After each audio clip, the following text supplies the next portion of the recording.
I'm here with Gina Chon, the US regulatory correspondent at the FT, who has been attending the AIG trial, which has seen Ben Bernanke, the former Fed chairman, Hank Paulson, the former Treasury Secretary, and Tim Geithner, his successor in the Treasury, all testify as to the terms of that whopping $180 billion bailout in 2008. Gina, how was it?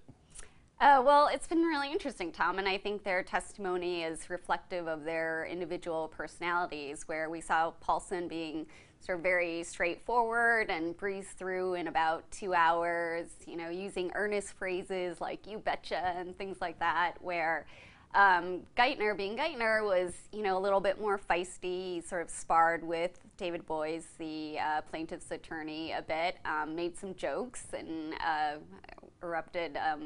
laughter erupted in the courtroom.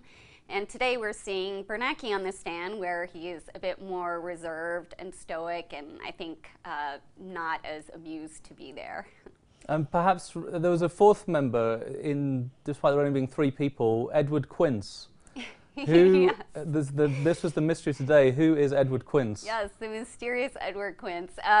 So that happens to be a pseudonym that Ben Bernanke turned out to use in some of his emails. And interestingly enough, in some of the group emails, it did show his proper name, but in some of these smaller emails, like ones between just him and Geithner and Fed Vice Chair Don Cohn, he for some reason used Edward Quince, which was very interesting during the trial. And I know this is a bit of a sideshow, but it is interesting. On the one hand, Scott Alvarez, the Fed's lawyer, said this was because Bernanke didn't want to get extraneous emails, i.e. Random punters in America annoyed at the Fed chairman wanting to write to him at ben.bernanke@fed.com. But is there a potential other reason why he might be using this secret fake email? Well, I think, as you know, we were discussing before, you know, there are lots of people who want to know what goes on at the Fed, and some of that could happen through, you know, Freedom of Information Act requests. So if you're requesting emails from Ben Bernanke, possibly you will not see the emails from Edward Quince. So that's definitely one possibility. But also, it's just interesting that he chose this particular name. It's kind of random. We're wondering what the significance of it is, and, you know, see if we can find that out. And I can exclusively reveal, after reporting today, that Tim Geithner had his own secret email, which involved the word Nauset, which is also strange, but apparently the beach which he used to like surfing on in Cape Cod. So we will now have to FOIA all the Nauset emails.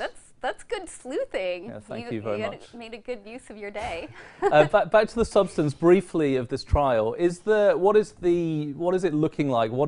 How convincing has Boies been with this case that the government somehow wronged the shareholders of AIG with the way that they bailed it out? And what have we got left to come in the closing days of this trial? Yeah, well, there haven't been any smoking guns, but he's definitely poked holes in this idea that the terms for AIG's bailout were punitive.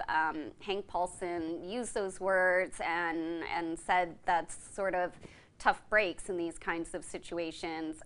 Both Geithner and Bernanke have been a bit more reserved. They seem to not want to use the phrase, you know, punitive. Instead, they're saying avoid an undue windfall for shareholders, very lawyerly term, I'm sure. So we'll see, but the next one up that is worth watching will be Mr. Greenberg himself, and he's actually not a witness for his own side, but for the government's case, so I'm sure he'll have his own time on the hot seat as well. And I suppose we'll have to wait and see whether there's other mysterious Edward Quinces or Nausets to come. Exactly. Everyone's pseudonym's always useful. Okay, thanks very much. Thanks.